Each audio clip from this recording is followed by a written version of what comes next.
ছাত্রলীগের সন্ত্রাসী আমাদের বোনেদের উপর আঘাত করেছে, তারা কিভাবে এখানে ক্লাস করে? প্রশাসনের স্পষ্ট জবাব দিতে হবে, তাদের বিরুদ্ধে কেন এখনো ব্যবস্থা নেওয়া হচ্ছে না। একই সাথে সরকারের কাছে আমরা জবাব দিতে চাই, কেন এখনো সেই সমস্ত সন্ত্রাসীরা প্রকাশ্যে ঘুরে বেড়ায়। এই আন্দোলনের আগেও বিভিন্ন সময়ে আমরা দেখেছি নতুন ক্যান্টিনে আমাদের ঢাকা বিশ্ববিদ্যালয়ের বিভিন্ন হল থেকে, মিডিয়াম কলেজের বিভিন্ন হল থেকে এবং আশেপাশের বদরুন্নেসা সহ বিভিন্ন প্রতিষ্ঠান থেকে মেয়েদেরকে জোরপূর্বক কিভাবে মধুর ক্যান্টিনে আনা হতো এবং আমাদের চোখের সামনে আমরা দেখতাম মধুর ক্যান্টিনে কিভাবে সেক্সুয়াল অ্যাবিউজের শিকার হতো তারা। এগুলো স্পষ্ট ছাত্রলীগের সন্ত্রাসীরা কিভাবে আমাদের বোনদেরকে দাসত্বের শৃঙ্খলে বেঁধে রেখেছিল। আজকে জবাব দিতে হবে, আজকে জবাব দিতে হবে বিশ্ববিদ্যালয় প্রশাসনের, আজকে জবাব দিতে হবে প্রত্যেকটি কলেজের প্রশাসনের, আজকে জবাব দিতে হবে বাংলাদেশ রাষ্ট্রকে। কেন এই সমস্ত সন্ত্রাসীরা এখনো দিবারাকে ঘুরে বেড়াচ্ছে এবং এখনো ক্লাস করছে? তবে কি প্রশাসন নিজ স্বেচ্ছায় নিজ উদ্যোগে তাদেরকে পুনর্বাসনের দায়িত্ব নিয়েছে? আমি বলতে চাই, বৈষম্য বিরোধী ছাত্র 15 জুলাই ছাত্রলীগের ভয়াবহ হামলার শিকার হয়েছিলেন সেই সমস্ত বোনেরা আমাদের মাঝে উপস্থিত আছেন। আমরা বৈষম্য বিরোধী ছাত্র আন্দোলনের পক্ষ থেকে তাদের সাথে সম্পূর্ণ সহমতি জানাই। আমরা তাদের বক্তব্য শুনছিলাম, তাদের ভয়াবহ সেই স্মৃতিচারণের কথা। আমি এই আন্দোলনের শুরু থেকে শেষ পর্যন্ত নারীদের অবদানের কথা প্রথমে স্বীকার করে নিতে চাই। যে সমস্ত বোনেরা এই আন্দোলনে এসে আহত হয়েছেন এবং শহীদ হয়েছেন,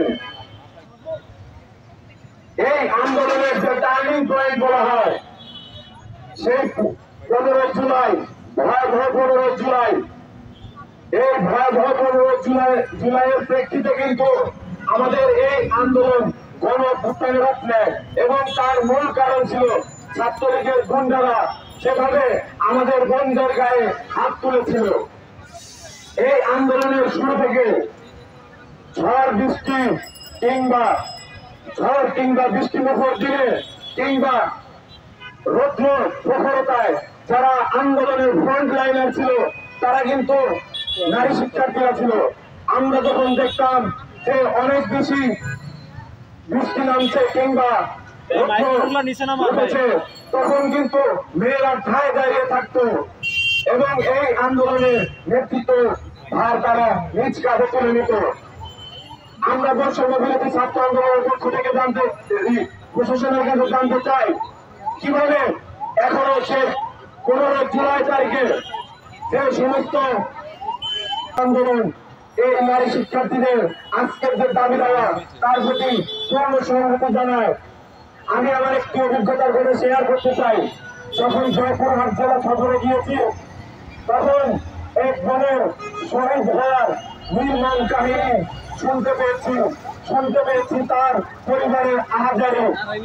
যাকে ঘিরে স্বপ্ন ছিল, সেই বোনকে ঘিরে স্বপ্ন ছিল তার ভাইয়ের, সেই বোনকে 5 আগস্ট তারা যখন গুলি করে হেডশট করে তাকে স্পট ডেথ করেছে, তারপর তার দায়িত্ব কিন্তু রাষ্ট্রের কেউ এখনো নেয়নি।